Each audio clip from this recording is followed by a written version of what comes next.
There was this woman and this guy who had a very volatile relationship, sometimes good, sometimes really bad, and the woman has been talking to a therapist and some friends, and she finally gets the gumption to go home and tell the guy it's over.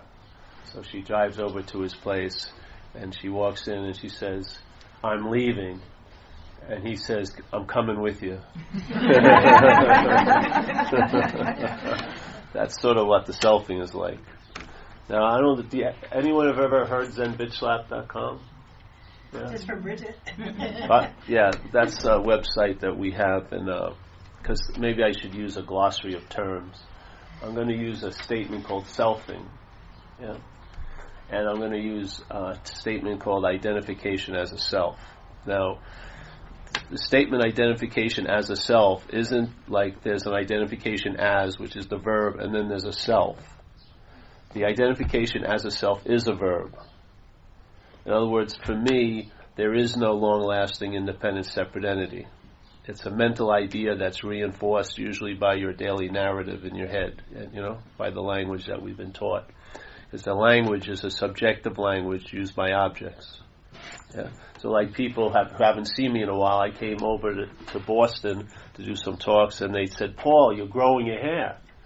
And I said, "I'm not actually growing my hair, I'm just not cutting it, I'm not like taking 3 hours on every Saturday to go grow my hair, like grow like this.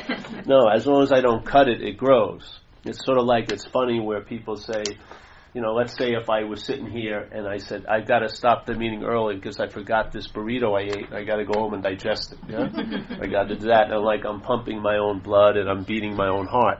It sounds funny, but on a much subtler process of the brain and the body, which is thinking, you and I feel like we're the thinker. Yeah?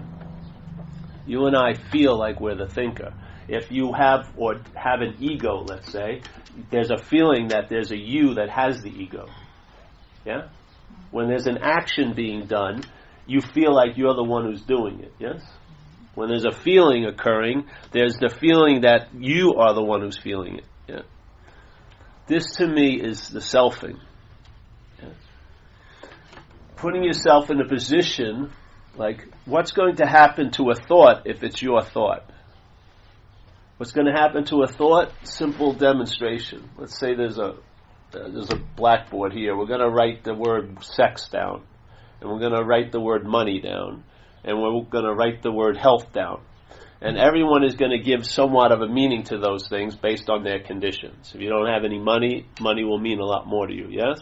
If you're not healthy, you'll be thinking health means a lot. Okay? And there's a certain heaviness or lightness that's going to be there.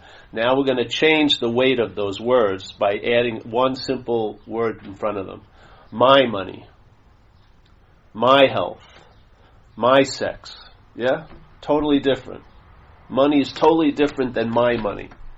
Sex is totally different than my sex. I could write novels about my sex, yeah? Health is totally different than my health. A thought is totally different than my thought. A feeling is totally different than my feeling. A problem is totally different than when it's your problem, yes? The act of being identified as a self is an activity. It doesn't say in recovery, I come from recovery, it doesn't say in recovery that we were bonded to self. Please relieve us of the bondage to self, because that would be like if I was here and I was bonded to this chair, a handcuff could do it, yes? I'd be bonded to this thing, and maybe if you found the right spiritual locksmith, they could open up the lock and I'd be free from the bondage to this chair. But it's not bondage to, it's bondage of. It's an activity, yeah? So the mental process, and when we were babies, no one had a sense of being an independent, long-lasting, independent entity. We had to grow into that feeling. Usually they say it starts happening around 18 months in the child's development, and sometimes some research says that it coincides with the language center firing. Yeah, because the language is what keeps the trance in place. When you're listening, which you do, you hear your thoughts, yeah? Those thoughts are telling you you're the doer in such an absurd way when someone says you're growing your hair. It's funny when you have absolutely nothing to do with growing the hair except you're not cutting it, yeah? And but at the same time you're walking around believing you're the thinker of the thoughts, yeah? And that's the bondage. The bondage isn't an ego. It's the bondage is the one who thinks they have an ego. And then for the one who thinks they don't want an ego, and even the one that thinks they've lost the ego, there's still that one in place. That's the bonding point. Yeah. It's not a thought. It's a thought wrapped in a feeling. There's a sense of being a self. A sense. There's a sense that you're the doer. There's a sense when thinking is seen that you're the seer. You're the thinker, yeah? So in a way, what's happening in life is presented in a statement called conscious contact. So consciousness is in contact here through 5 basic gates. You're hearing, feeling, seeing, tasting, touching. In Buddhism, there's the 6th gate, which is the mind, yeah? Hearing thoughts.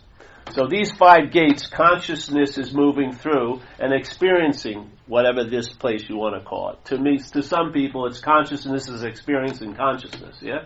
There's consciousness and non-manifestation, then there's manifestation of consciousness. So it's experiencing that. So what's actually happening here is conscious contact. Yeah? So you could say conscious is probably comes from consciousness. So in a sense, consciousness is in contact here. And then after the contact, there's a mental process that produces a sense of you, and that you is now claimed to be the one who's conscious. So instead of feeling like Buddha once said, supposedly said, when you see, see. When you hear, hear. When you feel, feel. When you taste, taste. When you touch, touch. But the way most of us live, we live by an interpretation. So the seeing gets interpreted into the seer and seen. And the emphasis is taken off the seeing, the sense of the onness, and put to the object and the subject, yeah? Which you're the seemingly subject, and what's seen is the object, yes? Same thing with feeling. The feeling is forgot. Now there's the feeler and there's the felt. The taster, now there's the taster and the tasted, yeah? On and on and on and on. It's called a heist, in a way. The mental process, though it takes a while for the mental process to produce the self that it produces feels like it was prior to the process. So when people come to these talks, and after a while they get some ideas of how we're using terminology, and they'll call me and say, I've been selfing all day. Yeah? In fact, the product of that selfing is the feeling of the one who's doing it. Yeah? The one who's doing the selfing is the bondage to self. It's not the selfing. The selfing cannot produce a self. It can just insinuate, refer to, infer, right? That's all it does. Your mind makes the leap. Your mind makes the leap. Yeah? If there's an action, there must have been an actor. Who says that? Lord Buddha once made a beautiful statement. It says, there's deeds are being done, events are happening like tonight, and deeds are being done, but there's no individual doer thereof. It has nothing to do with doing. There's tons of doing going on. The idea is there a doer behind it? Yeah? If there is a doer and our mind says it's so, then what happens is the doing is forgotten, the sense of the activity of life, and an interpretation that life, instead of seeing it as happening, you see it as it's happening to me. Which is not a form of seeing, it's a form of looking, called self-centeredness. You're looking, and if you will try to apply that form of looking to find the seeing, you'll never find it. Because you are what you're looking for at this very moment. The raw mind is like open sky. Open sky.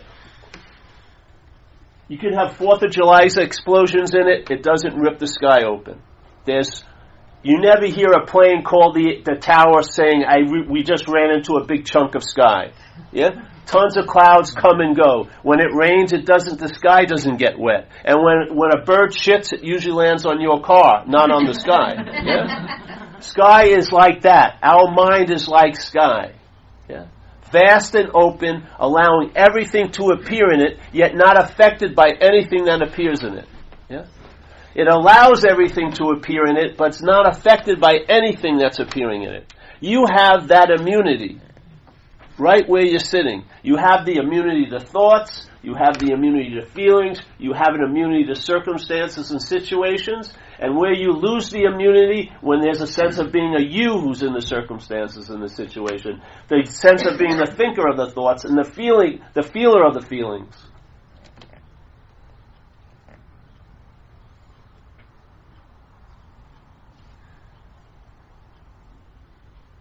So selfing is just an activity. Yeah? The whole point is, if something wasn't here, how could it appear to be here? If something actually truly wasn't here, how could it appear to be here? It could appear to be here by being remembered, yes? So something that happened 2 weeks ago cannot appear to be here, but it can seem to be here by remembering it, yeah? But it's actually not here.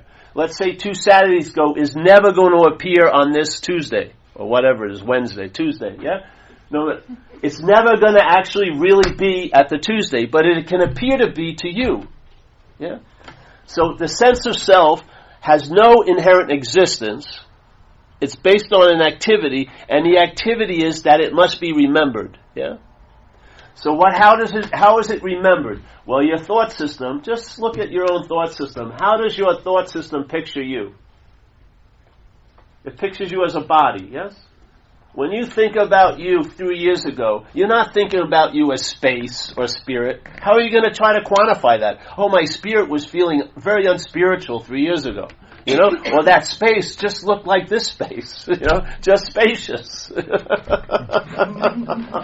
No, you remember the body, yeah, and you're taking the body to be you, and therefore your thoughts have enough propulsion by your interest and attention to think about it, yeah? So you think about you in the past, and then you think about you in the future, and you're remembering yourself in the past, but where are you? Where is the remembering's effect? Now. You're remembering the past, but its effects are now. You're remembering the self now. Yeah? And when you're worrying about what's going to happen to you as a body, which is the sense of self, the long-lasting, independent, separate entity, when you're worrying about that in the future, it's a form of remembrance also. So you're remembering the self not there, but now, by thinking about it in the future. Yeah? So its logic is this. I was there, I will be there, therefore I am here. Because it has no evidence right now that it's here. There is no evidence that there's a self here. There's an evidence that a body seems to be. There's things are happening, but you point to me where the self is. Take an x-ray of it. It's remembered. That's why there's a great statement in St. Francis where he says it's in self-forgetting that everything gets good. He doesn't, that's paraphrasing it. He says, I think you're reborn. And there's a great Zen master called Dogen from Japan who says, to study Buddhism is to study the self. To study the self is to forget the self. Yeah? Why is forgetfulness so important? Because its attribute of appearance is remembrance. Yeah? When you're doing something you really love, maybe it's yoga, for me it's surfing and stuff like that, when you're in that experience, you're so engaged with the conscious contact, your mind is so engaged with what's happening, it's not remembering self. And then that's when you feel the freaking best, don't you? But what happens is the self claims that experience and says, as a self, it says, oh, we lost the self for a while. But it's the self that's now saying it lost the self. Or like if you have an epiphany. You ever had anyone have an epiphany here? Did you make a reservation for it? Did you call ahead and say, I think I'm coming down with an epiphany. I think it's going to be Friday. I want that room with the candles and get Kenny G music pumped in. And I think it's going to be a long one. No, it sort of intervenes on your little linear story, doesn't it? And what happens is, in a sense, raw mind is there. There's no remembrance of self for, let's say, a long or a short period of time. And what occurs is, usually every epiphany ends around this point. The mind goes, I'm having this incredible epiphany. And then the epiphany is over. Because now the selfing has claimed it. Now it's neutered. Now you put it on your little spiritual mantle. You call up the 800, report epiphany line and see who had the biggest. I did. I had the biggest one in Philly this week. It's like you got like a fucking lion's head on your spiritual mantle. And yet, the head, by claiming it, will now use that incredible absence to beat the living hell out of your mind, because now every moment is going to be lacking because it ain't like that. Yeah? When all it was a presentation of what was really so. It was sufficient enough to stop the process of remembering self. Therefore, you were in like raw or virgin mind. You were in the conscious contact. You ever been in them? You're seeing colors. Everything is tasting different. You're smelling like flowers. It's just so exquisite because the conscious contact is unfettered with this mental interpretation. You're just you're on the pulse of living at that moment. Yeah? You're actually sensing what being is, which is expressing and manifesting. And your attention's right there. Every time you're in self, you're on a time delay.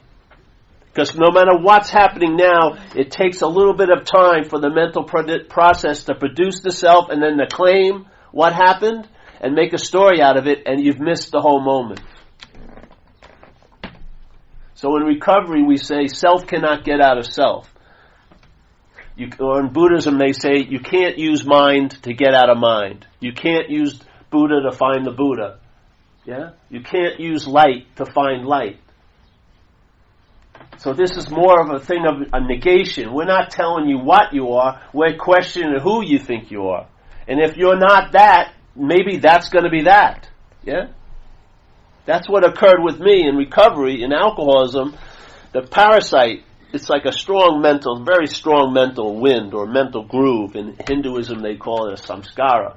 Well, alcoholism, in a sense, takes you over. It's like a parasitical movement.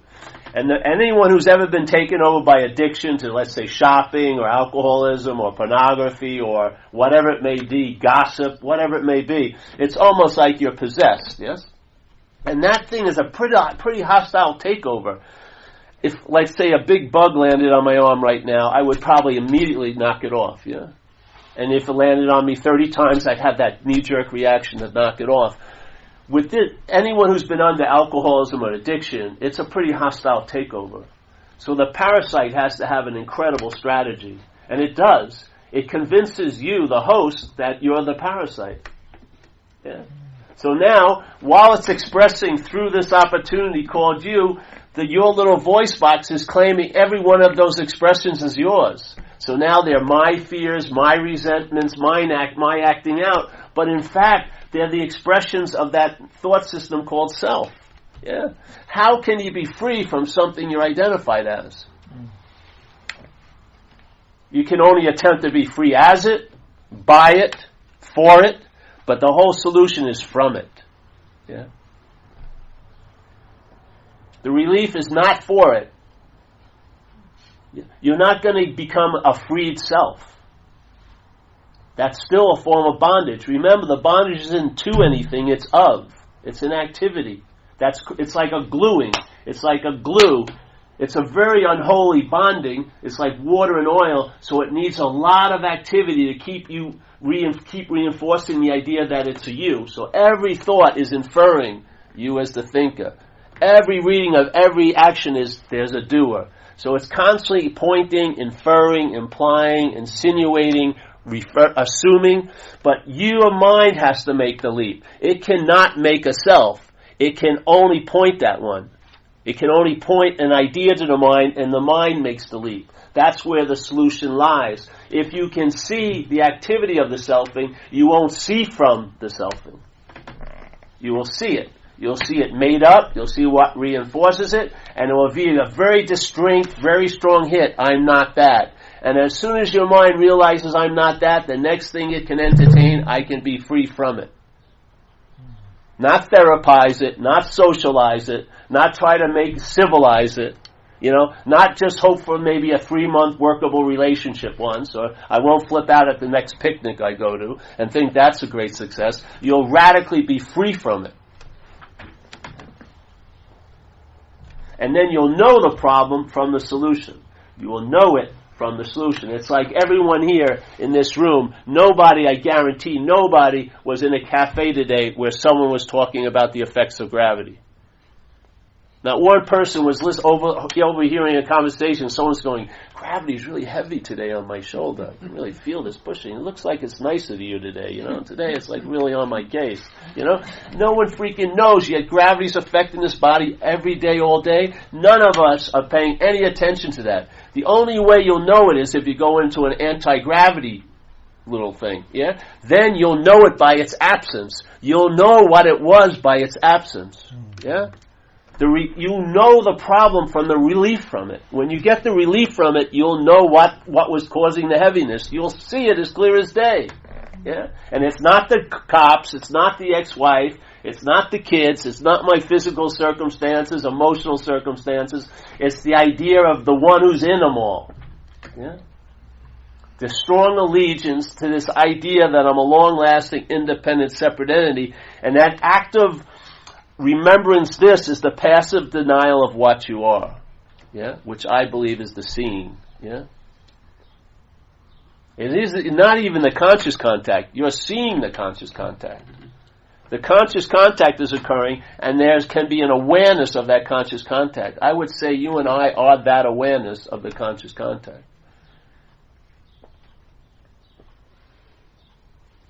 So this is just a simple invitation. It's sort of like, let's say my car, I have an old car, and let's say it broke down.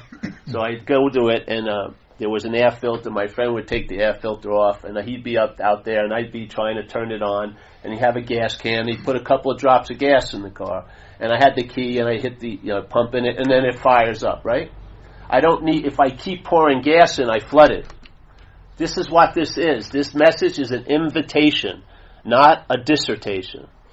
This is not an invitation to join a path of illumination. This will illuminate whatever path you're on. It is not an end of a process because it's not of time. You can't use time to reach it because you can't be far from it. It doesn't play that game. It's not located somewhere else than where you're not. It's always available at all times with no requirement necessary to be aware of it. You already fulfilled the requirement, which is the awareness, yeah? You entertain it, and what it does, what it's done for me, it's allowed me to travel lighter over the geography of my life.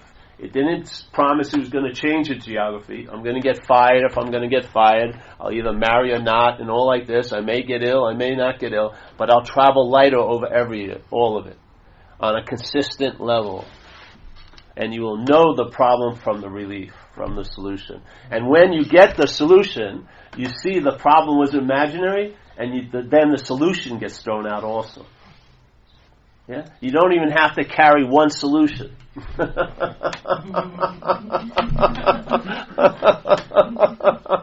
How much lighter do you want it? You don't even have to pick up one thing. You don't need a solution. If the problem is imaginary, why would you need a solution for it?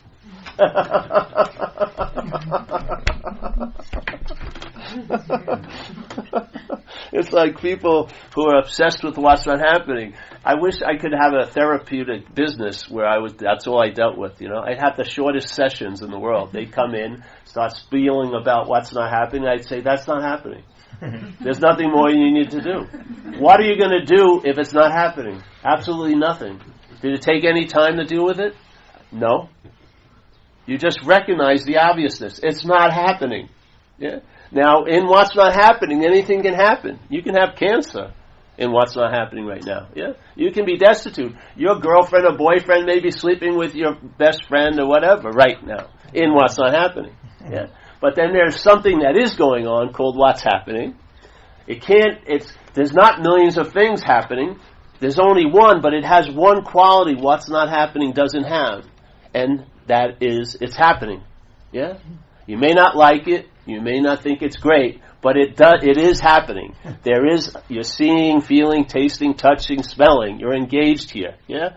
All there is a simple awareness of that, and it produces a great immunity to what's not happening. Because it's not happening. And if it's not happening, how can it have an effect? It needs you to produce the effect by thinking about it, by re-feeling it, by rehashing it, by going over it again and again and again. It's the mind itself that produces the feeling. It's just cultivating it in that imaginary field. But that imaginary field cannot produce a crop. Your mind produces the crop. Yeah? And in a way, you could see that as a drag, but it's the solution. If you don't make the leap from the pointing to what's pointed at, there's the freedom from what's pointed at. There's the freedom. You'll feel it like a pause. Something will stop, but it's very, very pregnant. I would say that's your true original face. It's not a noun. It's not of a body. It's what's actually there, aware of the conscious contact. I would say that's what you are. Yeah.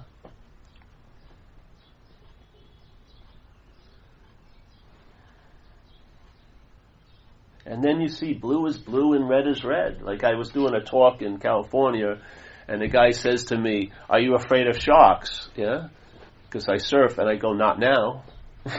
You know what I mean? I'm at a talk. I'm on land. There's nothing. You know, I'm not.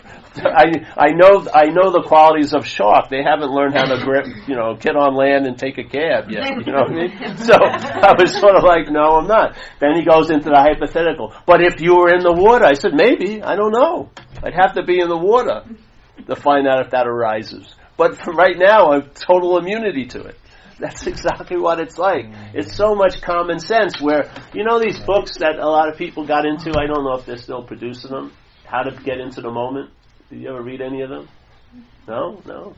I don't think anyone's ever read a whole one of them, usually a few chapters, but there's books about how to get into the moment and how to really get into the moment. This is the third division, the third edition, how to really, really get into the moment. So the whole point we're saying is you can't be out of a moment. You are the moment. Without you, there's nothing, there is no moment. Yeah? So why are we trying so hard to get into something we can't be out of?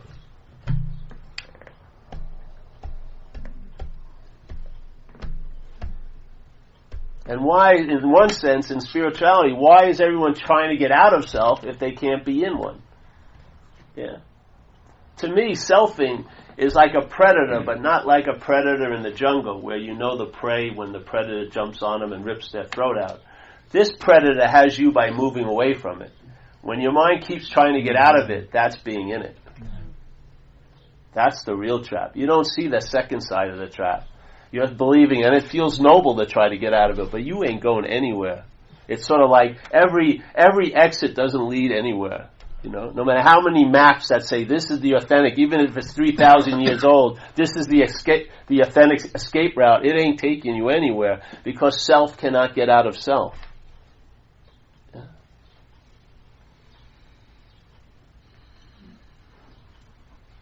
You cannot transcend an imaginary place. You can never get out of what you're not in. Yeah? And you can't get into what you're not out of. And this just, all this stuff that's so crazily disproportioned just starts chilling out. And it starts getting clearer and clearer with no thought or effort on your part. You've just been entertaining some possibilities in your life, yeah? Just like if I was looking out of a big door that was open, I wasn't thinking of who's going to come in or who's not. I'm just entertaining the space, and then when something shows up, I recognize it. That's what what I mean by entertaining. You're opened up, and you're just entertaining what you've been entertaining, and then see what happens. And what's beautiful is, like in Zen, they say the highest form of mind is I don't know. Yeah, beautiful, beautiful thing. So in the I don't know, you're relegated into finding out, because you don't know. Finding out is such a much higher form of knowledge, man. It has the ability to be convincing. So where you get to a point where you've reached a point where you're convinced, and then what's done is truly done. Yeah, you have a very sober assessment about what's going on, and everything becomes clear. Yeah, like big empty space. And it translates into you and I traveling lighter through today. Yeah.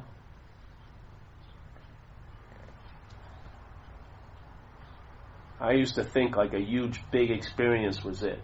But I'll tell you, there's these people that years ago, they realized something and they started stealing like a quarter of a penny out of billions of transactions. So anytime anyone looked at one transaction, they couldn't even notice how little was gone. But when they multiplied these billions and billions of transactions, they got away with tons of money. Yeah, this is sort of like that. Every day there's a possibility in this experience of you being heavier or lighter. Yeah, every moment. This is about skimming off that heaviness every moment. And if you look at it over a period of time or a whole life, you'll see this is the true value. The value coming from that ordinary dog shit awareness, just being aware that there's consciousness happening, and it's not happening to me or as me or for me. It's just happening, and there's the seeing of it, yeah? To have that skimming off every moment of possibility of heaviness and keeping it light, that thing, you would be so grateful for that great boon has been dropped on you.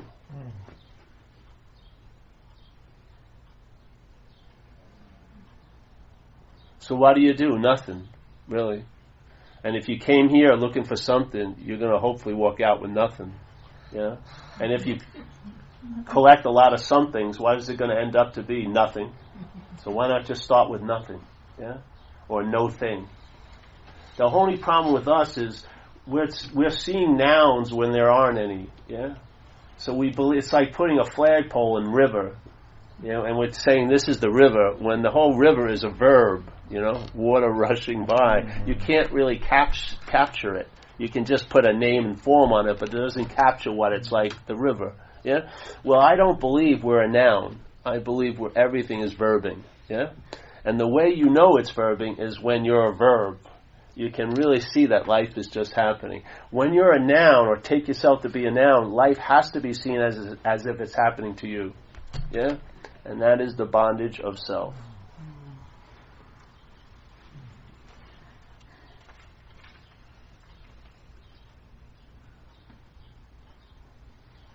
So this isn't a draft or anything.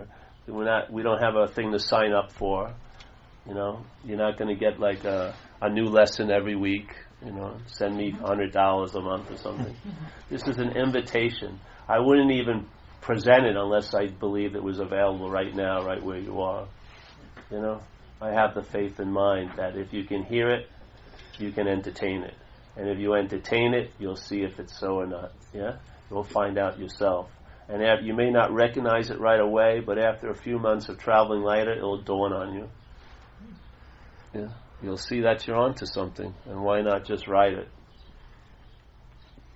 It will always be there right where you are. It's never going anywhere.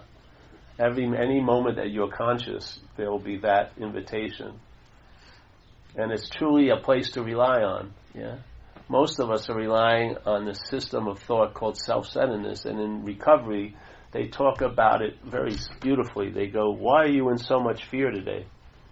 And he doesn't let us answer, because in the book, which is about 300 pages, would be about 1,500 pages, you know, because we'd all give stories why we're in fear. He says, isn't it because self-reliance has failed us? And he makes a statement. He says, fear is the activator to the character defects, yeah? And let's just take it a little farther. Then the character defects activate what? Behaviors, yeah? The behaviors activate consequences. The consequences activate a need to get out of this freaking loop. So you'll have to do almost anything to get some relief. Then you go back to fear, and now people are trying to deal with the fear, but fear isn't the first knot. The first knot is reliance on self. That's what's producing the fear, because self is unreliable. So when the mind puts faith in something that's unreliable, puts faith in it, it produces anxiety with the faith of mind. Yeah? A failed system, if relied upon, will produce anxiety out of your faith. You're believing this freaking thought system. Every damn thought about what's not happening, you'll be taking that false evidence appearing to be real. Yeah? That's the acronym we use in AA for fear. False evidence appearing real. False evidence cannot be real, can never be real, will never be real, but it can appear to be real to you. Yeah? You're the one that gives it all the meaning it has. So if your mind is in the petri dish of reliance on self, and you're living in that anxiety, then things, false evidence, are going to appear to be real. You're going to perceive threats where there are no threats. Because you're not even going to be able to respond to this moment. This moment, there is no threat. I'm not going to talk that much longer, you know. You don't have to worry about a lot of things. There's no threat here, but may not be responding to this moment. You may be reacting to what's not happening, and you're in contraction, yeah? You're in fear, yet there's no imminent threat right now. What is that but mental anxiety? And how can that be produced? Yeah? It produces the physiological effects of fear, but it is not the emotion of fear. It's mental anxiety. And it all comes from the fields of what's not happening. Yeah? If you're a devotee to that thought system, if you're believing those thoughts, and your belief in them is rooted in the mind, you're identified as the one who's doing the thoughts, and there's that belief, you're now at the ability to be affected by those thoughts. Yeah? What would happen if the faith, everyone in this room has tons of faith. Everyone in this room has tons of faith. It's going to manifest in your life by the vehicle your mind puts in it. If it puts it into a failed system, it's going to produce anxiety. If it puts it into something reliable, it'll produce an ease and comfort in your skin now. It's the exact same faith. Exact same faith. Yeah? Someone who's devoted to the thought system, their prayer isn't like this, it's like this. Yeah? They're worried as hell about what's not happening. This is a whole different thing. I've seen it. I mean, I suffered under its tyranny for years. There's nothing like a life driven by alcoholism and addiction. You go as far as, you'll go out one night. I don't know, are there any people who ever did drugs here? No. A few? All right, yeah, some people still. Well, others won't. They'll identify with this. I remember I used to go out, thinking I looked pretty cool, and I was just going to do this and do that. I had some outfit. And then after a few days of being loaded on coke and stuff, I'd be at a house where a bunch of people were shooting drugs up, cocaine, and we were all sitting in our own little chairs or on couches, and then the cocaine was running out for some of us. And then suddenly this really cool junkie looked at the rug and started thinking there may be some coke in that rug, yeah? So then suddenly he'd get down on the rug and start looking for imaginary cocaine, yeah? And then everyone else would follow heed. And it was like we had no, this is my little turf here. And all these very cool bohemian types were now looking, finding lint, and then and putting it up in their arms. That is rabid freaking seeking. That is what selfing is like. And it can be put into spirituality, it can be put into yoga, whatever the selfing comes in contact with, it will take advantage of. There's nothing that it sees as noble here. Nothing. No thing does it see as noble here. It will try to take advantage of it. And that thing, let's say it's about peace. Let's say you're addicted to the thought system, and the thought system is drenched in time. Every thought that you have has time involved in it, yeah? So let's say, okay, now somehow something happens and you're in peace. What's the thought system going to do? It's going to go, is it going to be here tomorrow? Is that peace? No, it becomes another object to worry about. You see? Selfing is in Buddhism they say, that they're suffering. It's like a malaise or a vague feeling of discontent. So Buddha said, the root of the problem is suffering. And what's causing it is desire. So what I found is the selfing has a desire to become and unbecome. Yeah? So the system of selfing is agitated. And it's never not going to be agitated. It's like a slinky. The slinky moves, and the first movement brings the second movement. And then the second brings So it goes on. So it has a desire to become, let's say, it has a desire to unbecome. You feel like you're a loser, and you want to become a winner. That's a bullshit story. You're not a loser or a winner, but you have a feeling that you are something you don't want to be. So you have a desire to unbecome. And then you have a desire to become something that you don't think you are. Yeah? And it goes on and on and on and on and on. Agitated, agitated, agitated, agitated, agitated. Agitation, like a great Zen statement was, you can't use agitation to find stillness. That would be agitation. Yeah? So even if you're lucky enough, let's say, to find a little still patch, your claiming it will agitate it. Yes?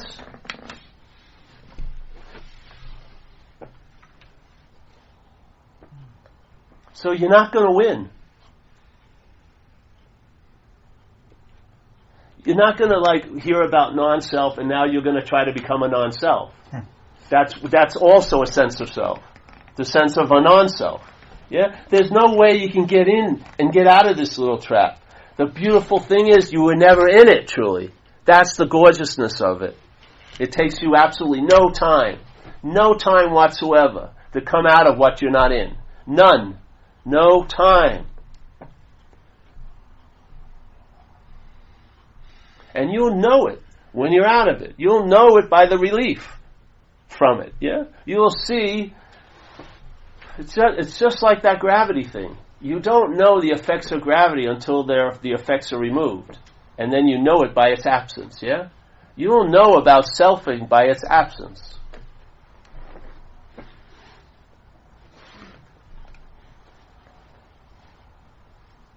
And for me, it became the last answer, I was introduced to this about, I don't know how many years ago.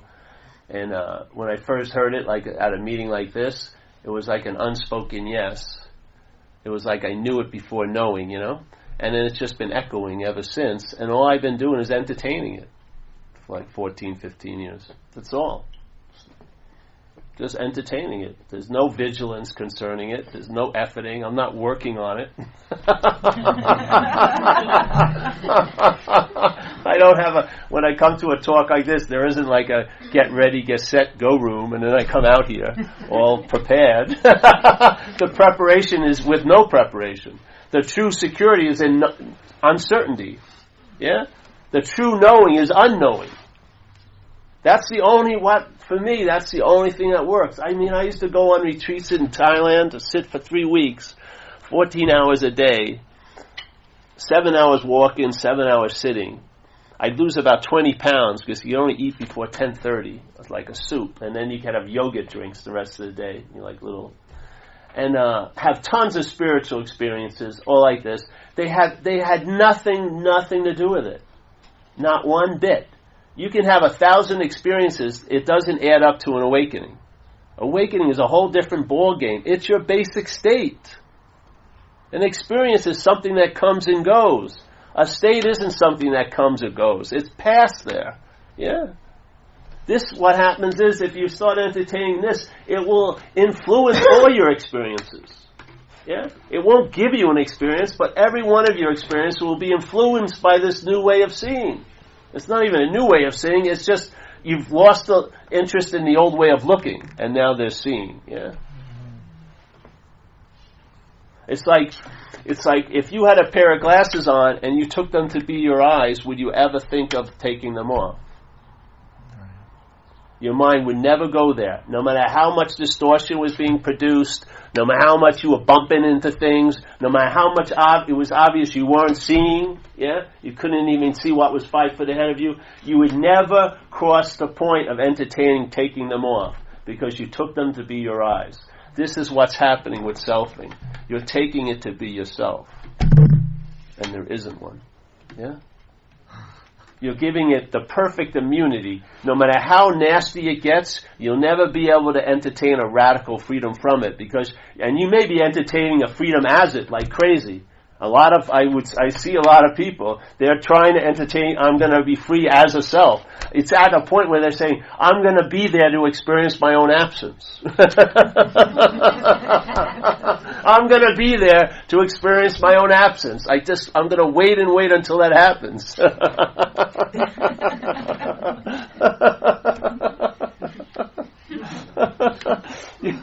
You can't experience an absence. Yeah.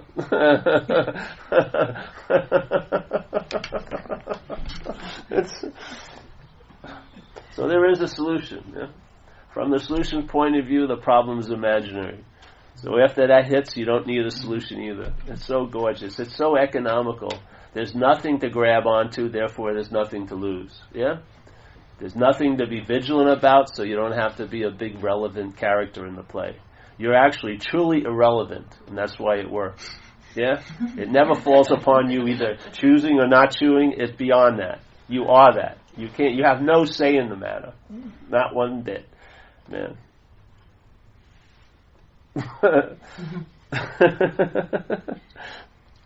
Should try it one day. Check it out.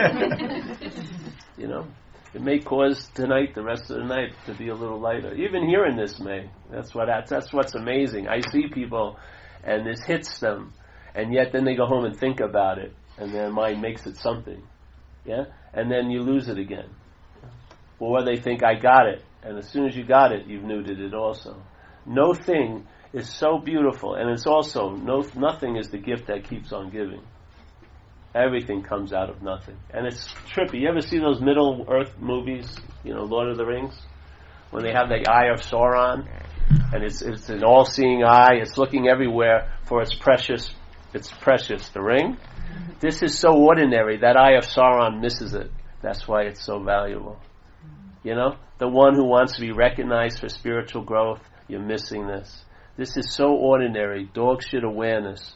Yeah, like somebody I was talking to today, it's been sort of capturing them, and they're realizing life isn't as dramatic as it used to be. It's like, it's not as noticeable. They're not going to the cliff with the wind blowing through their hair, making a big deal about a surrender. They're just surrendered every day. Yeah, seems quite ordinary, but it's so enriched. It enriches every moment on so many levels. Yeah. Yet you can't put zeros behind an account book in it. You can't even point to it. Yeah, you can't flaunt it around anybody.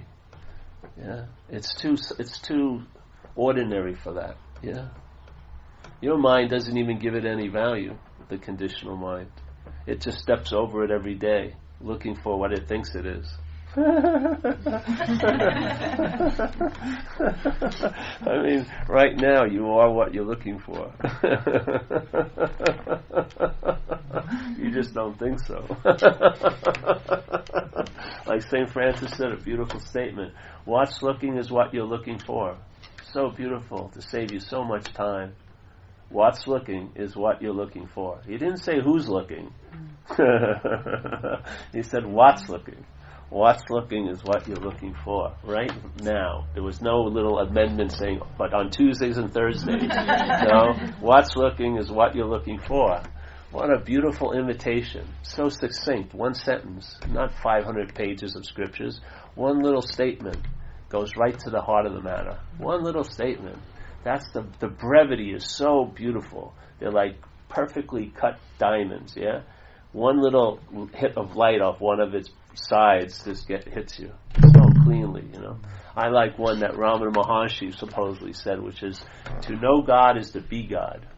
Yeah, I love that so much, because in the interpretive state, to know God is to become a knower of God, which the emphasis is on the knower of God more than God. His statement is so clean, to know God is to be God. Yeah, what the hell are you going to do with that? Yeah. When are you going to be able to unbe it?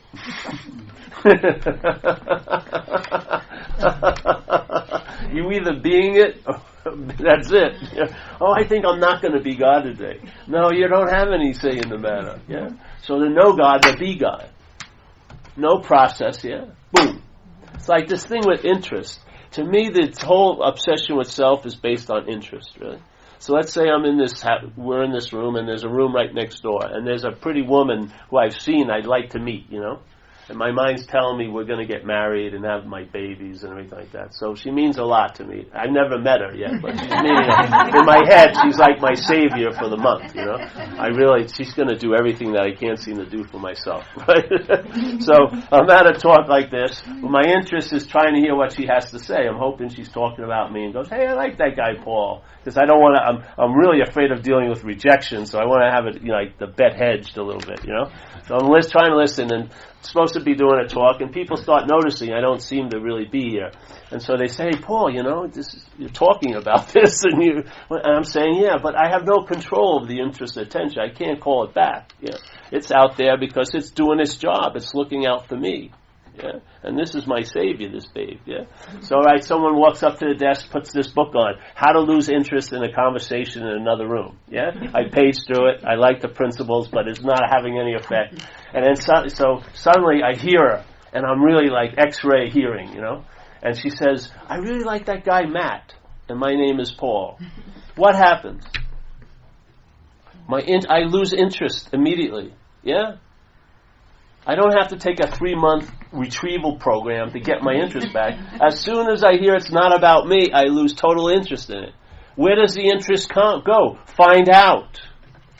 Find out where the interest goes. That interest is going to enrich your life instead of obsess your mind. Yeah? So what was bonding me to that was the hopes that it was about me. When I realized it wasn't about me, I lost interest. Exactly the same thing in the thought system. You're hearing the thoughts as if they're about you or you're the one who's thinking them. Yes? There's a bondage there. What would happen if you entertain, I may not be the object of those thoughts, and I'm definitely not the subject of those thoughts. I'm saying you will lose interest in the thought system. Yeah? And once you lose interest in the thought system loses its influence over you. Because it's your juice that it's using. Yeah? The thought isn't, you and I, if you ever read the Course in Miracles, you and I are doing something right now that you and I may not know. We are giving everything all the meaning it has. That's why, in a filtered down way, we're all having a subjective experience. We're at the same event, but we're all having a different experience of it, because we're giving it a different meaning. Yeah? So the mind is giving everything all the meaning it has. It's doing it to thoughts. Yeah? So let's say, you ever know about the internet with the cloud? There's tons of information, but there's no place called the cloud. You just access this information, it downloads, yeah? So let's say there's a cloud of mind, and how you access that mind is through the mind, yeah? So then when a thought is seen as your thought, there's a lot of your ideas up there, yeah? There's a lot of your meanings. There's a lot of conditional things that are wrapped in the packaging of yours, yeah? They now have chance to access into this world through you, over the bridge of mind. So there's the thought. It's just a thought, but now it's seen as my thought. That my represents a lot of meaning, yeah? The meaning gets injected into the thought, then you think the thought's brought you the meaning. You missed the whole delivery. It came through what you are, yeah? All brought about by the bridge of mind. We're cutting off the supply lines, that's all. We're questioning them. If it's not about me, I'm going to lose interest in that thought system. If I'm not the doer of it, I'm going to lose interest in the thought system. And when I lose interest in the thought system, the influence the thought system has over me is lost. Yeah? Because it has no juice other than the juice I give it. We call it in recovery playing God. We give this juice to this system of thought, and it plays God with it because it's God-like juice. It can make things seem to be so that aren't happening. Yeah? You can provoke the effects of fear by a mental anxiety on something that never even happened and probably never will happen. Yet, you're so powerful, you can produce an effect in this world right now, in your body, in your emotional condition, in your nervous system, by believing those thoughts. Yeah. This isn't like you were bonded one time. It's an activity of bondage brought to you by the language that the thoughts are wrapped in.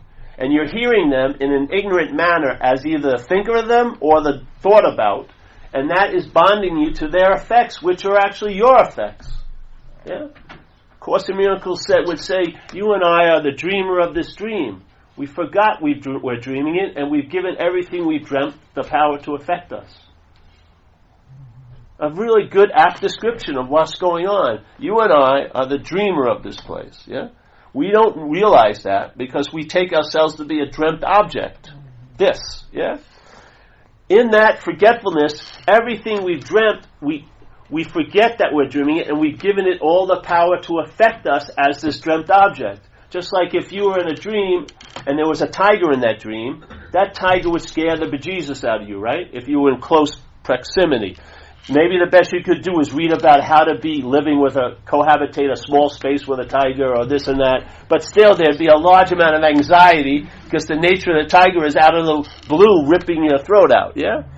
There's going to be no relief from that inherent anxiety. But if you woke up and you realized it was a dreamt tiger, would that dreamt tiger have the ability to scare you anymore? Would it? No. That ability would have been taken away, not by the tiger or by some warden or some trainer, but by you waking up. Yes? Exactly. The effects you're having are in exact proportion to where your mind is resting in. If it's resting in self-centeredness, you're at the effects of all this shit that's not happening.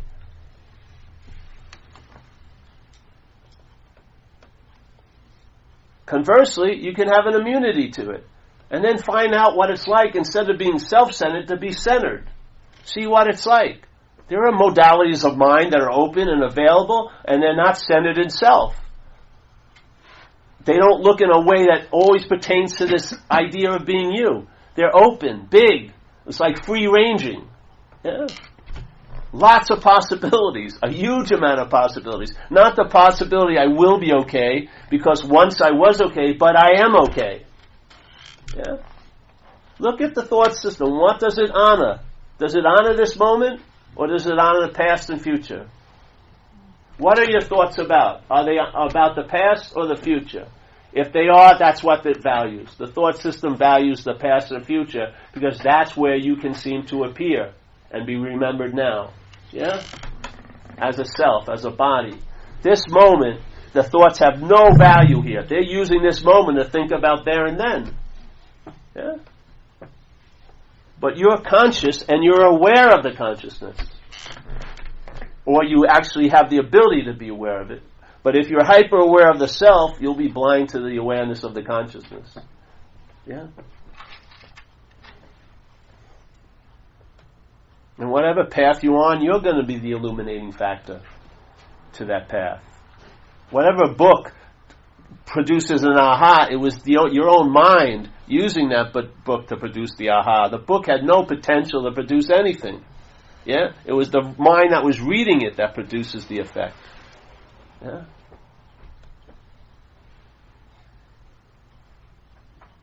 This is like, I don't like that term empowerment because it's been used in so many ways, but this is truly empowering. One of the biggest branches that shrivels up is blame. When you see that no one ever did anything to you in a sense that you were in cahoots with. Yeah? Like in AA we talk about, all this shit may happen to you and it looks like you didn't have anything to do with it, but if you look at it, you will invariably find that you made a decision based on self that puts you in the position to be hurt. Why don't you look at your own lives and see that? Yeah. See it. See the effects or the expressions or the fruit of the system. Do you want to keep managing those fruits? Or just move to another tree? Like Jesus said, a good tree cannot bring forth bad fruits, and a bad tree cannot bring forth good fruits. You'll know the tree by the fruits. Yeah. So if you see a lot of bad fruits, like a lot of resentments and anxieties and paranoias going on all day, then just move from the tree. You know what I mean? You're not going to change. You don't pray to the tree to change its ways. It's like someone who saves a snake and puts it in a shoebox and gets a nice little bit of flannel and makes it a little comforter and gets a little eyedropper and gives it milk every day, and he's really thinking they're becoming a friend with the snake, and then she's walking the snake over a river, let's say, being its total guardian, and suddenly the snake bites her, and she's really surprised. Mr. Snake, why did you bite me? And he goes, hey, I'm a snake. Yeah? A failed system is going to fail you. There's nothing, it's systemic. The system of thought and interpretation called self-centeredness is a failed system. It can't hold the weight of a life. Yeah? It contracts it. It makes the life smaller to seem bigger. For you to be so big, your life has to be really freaking small. This way, you get right-sized and then you fit yourself around life and you'll see how large you are. Yeah. I'm excited about it. I have been ever since I heard it, because it's become my last answer. It was the last. I haven't found another one in 14, 15 years. All I've been doing is entertaining this. And it's never ended. It's always, it's like electromagnetism, which is self-generating. The electricness produces the magnetism electricity. This is sort of like what's always so and entertaining, they both feed on each other. Your mind can constantly reflect what's always so. You know how bored we get out here? Remember when you were a kid, and let's say if we were here and a little kid came in and you went, ha, The kid would be afraid to go, ah! And you do it 20 times, you do the same thing. Or you go to the beach with a Labrador, you throw the ball and its tail 800 times, the tail's still wagging the same way your arm. That's why the guy invented that thing. Because you just throw, because people's arms will get fallen off. The dog is just happy. Now, something happens. Oh, I know that. I've seen that before. Oh, I'd better sunsets than that, There's absolutely fucking no appreciation. We're drifting into deep levels of boredom. Because our mind is entertaining minutia all day. What's going to happen to me? Did they see my pants were shorter than, they should be? They're not touching the shoe. Or what did that girl mean by saying hello to me for 5 hours? This is mind entertaining. Why not give it something big to entertain? It's going to entertain. If you believe in time, you're going to entertain like fucking crazy what's going to happen to you. It's a quality of mind. It entertains. It expresses, it entertains, it reflects. That's what it's doing. Hey, maybe give it another idea like, hey, I'm not that. For me, it was, I'm not that, and that's that.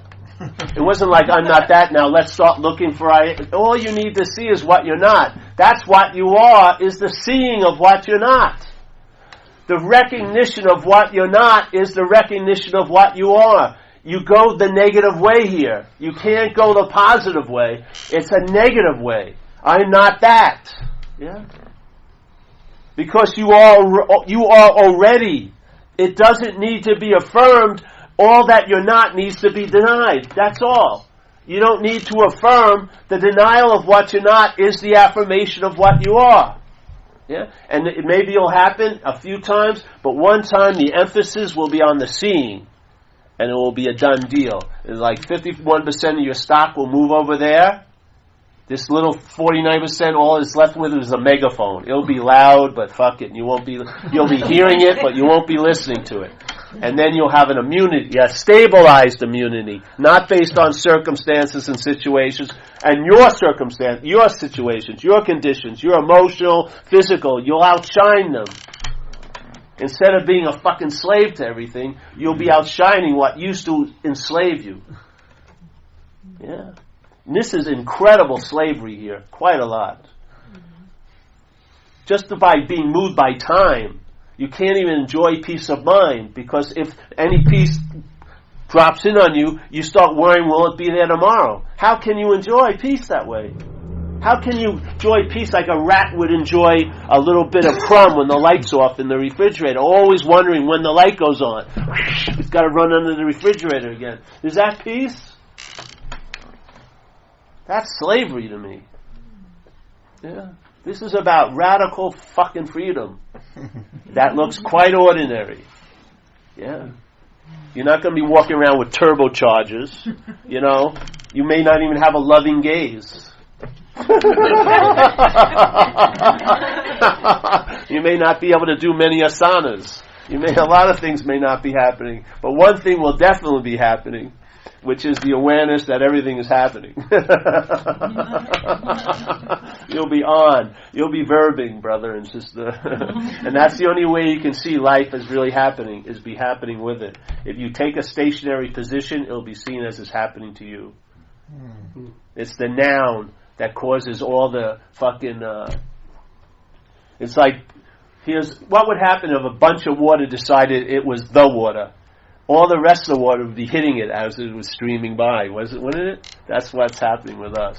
We're standing in this giant rush of events and beingness and saying, I am.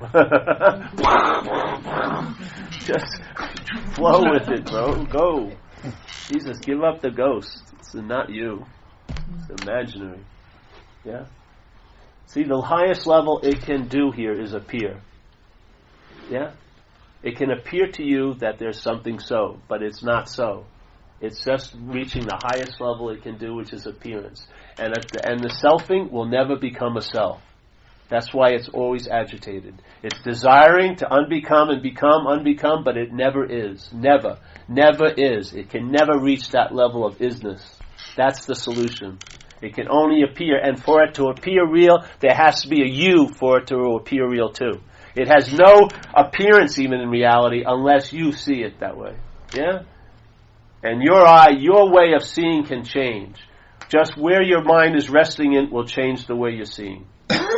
If you try to change your way you're seeing from the form of looking, it's just another more form of looking. Yeah? Self-centeredness has bastardized seeing.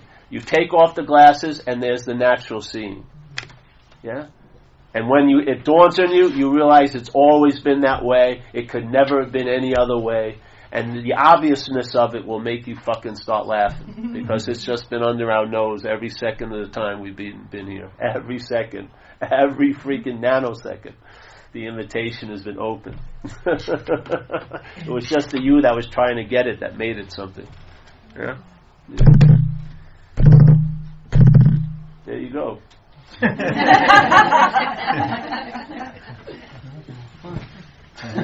You have any questions?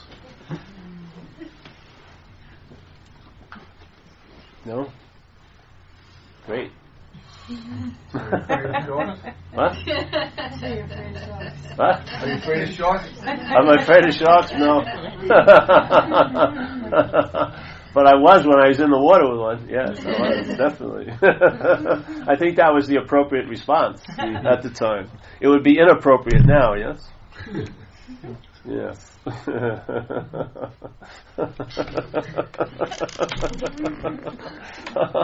You guys were easy. That's nice. Very easy. You're all stunned. That's good.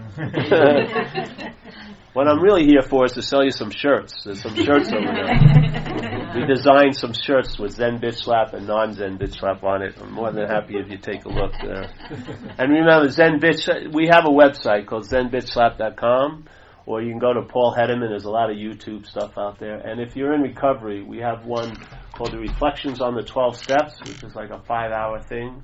You can download it on YouTube and stuff. And I've heard it's been very helpful to people. So I just described, the AA program and stuff. And all the downloads are free, and just help yourself. And repetition can be helpful because it's a message, yeah?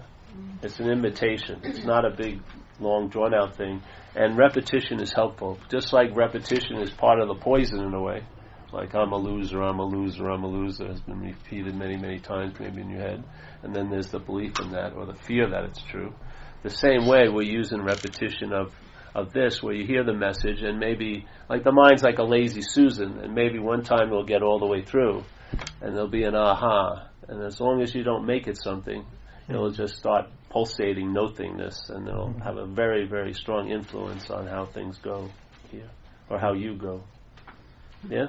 So zenbitchslap.com, partake, and there's tons of talks there. So. All right, well. Also want to tell folks your other talks. Oh, yeah, well, I'll be here Friday night, too. Mm-hmm. And then I'm doing a talk Thursday at a women's house in Villanova, and Sunday at Yoga on Main. In the morning. Or it's 12 or something. 12 to 2. But if you go to the website, there's all the information. So, yeah, come back if you like, and we'll just explore. See, the thing is, I have total faith in your mind. I do. There's a great Zen treatise called Faith Mind, and I truly believe that view, that all the mind needs is the possibility to hear, yeah? Then it can entertain. If it doesn't hear the possibility, it can't entertain it. So I was practicing a lot. I thought I was pretty diligent in a lot of practices, but that possibility wasn't dropping in by what I was doing. I had to hear it from a meeting such like this. And when it introduced that idea that maybe instead of looking for another form of meditation, why not look who's the meditator? And turning the light that way really worked for me, to start questioning, or at least seeing the subjectivity. And what I saw is there's nobody home, but there's a lot of processes that are there to reinforce the identification as, yeah? Because if the reinforcement isn't happening, the identification is seen through very easily, yeah? So the glue has to constantly be put on because it's never truly bonded. It just seems like it's thing. If you pulled it, it would pull apart. But it keeps applying it. So you have like 70,000 thoughts a day, they say. Yeah? And let's say you're aware of 5,000 of them. a lot of those thoughts on a certain agenda is just to reinforce the idea of being the doer and the thinker and the haver and the feeler. Yes? Yeah. So and then when we talk to each other, we're helping each other trance out in a way. Yeah? Like, I'll be your hypnotist, you'll be my hypnotist, and we're all pretty much like in vertical coffins in a way. We have wheels on it so we feel like we're alive, but we're basically living an interpretation. We're not even near the pulse of living. So, are you truly alive? I don't believe so. If you were, you'd really value it, You'd honor this opportunity. So when you have the thought, what are you supposed to... What? When you're aware of the thought, you told me this before and I'm remembering, that's not me? There's not a you that's aware of the thought. Right. There's just an awareness of the thought, yeah. Yeah? So what do you say? You don't say anything. I just said it. Just let it go in and see how it works out for you. You don't want to make it into anything. Just let it in. It's already got it in. You've been served a spiritual subpoena tonight, knowing it or not. It's already been served. I've done this for a long time. I can see. Don't worry. And it's in there. Like Ramana said, it's like your head is in the tiger's mouth already. So it's already a done deal.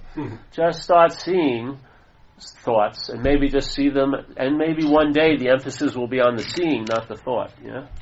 And that's when the recalibration starts happening. Because what you are is a verb. You're not a noun. You're not a seer or a thinker or a doer. Yeah? You're not. You're the seeing. Yeah? And it never turns into a seer. It's just seeing. Yeah? Like an infinite verb. Infinite. Like in Lord, there's a great old book. It's very strange, but I thought the title was awesome, which was Lord Buddha's Explanation of the Universe. I thought that was great, man. I mean, really, to have the balls to explain the universe. I thought that was great. And it's added to this old stuff from conservative Buddhism, Theravada Buddhism, called the Abhidhamma. And he had like a 50-day sermon where he explained everything. And he talks about the mind, and he says the mind, and the mind meaning everything, is motion. Motion. Everything is moving. Everything is verbing. Yeah? The mind is verbing at an incredible speed. Yeah? Everything is verbing. There is no noun to be found. The mental process makes up a story to partition the verb, to compartmentalize it, to produce hierarchies and degrees by having a noun in there. There is no noun. That's the freedom from the bondage of self. The self is the formulation of a mental idea into a noun. You're not that. Yeah. So, there you go. Buy some shirts. Yeah, sure. Thank you.